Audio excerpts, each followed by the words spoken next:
क्या फायदा, जाम पे जाम पीने से क्या फायदा। शाम को पी सुबह उतर जाएगी, अरे शाम को पी सुबह उतर जाएगी।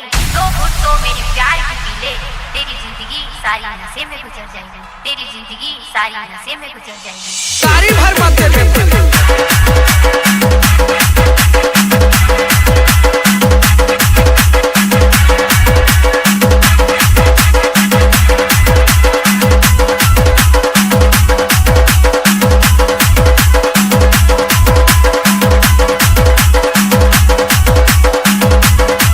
डीजे राजा प्रोडक्शन जाबलपुर।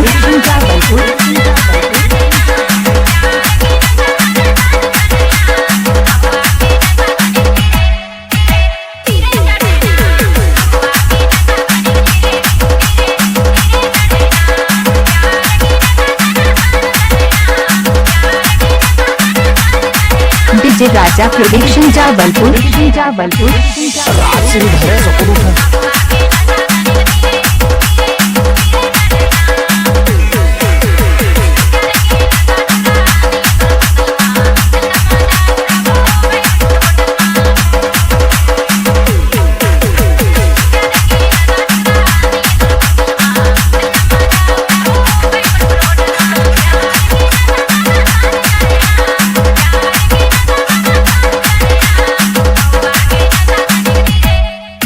डीजे राजा प्रोडक्शन जाबलपुर।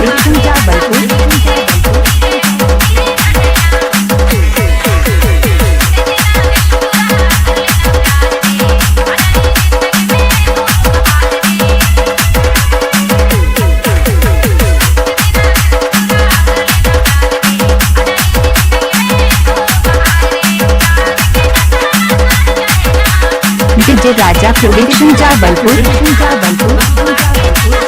नाच ना वो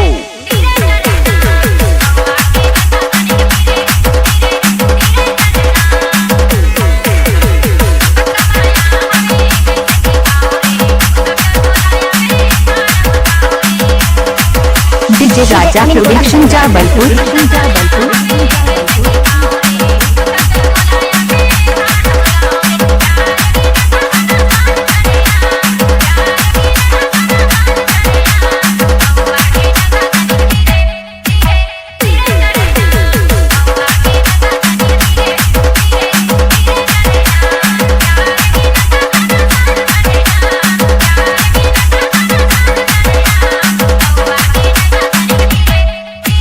डीजे राजा प्रोडक्शन जाबलपुर।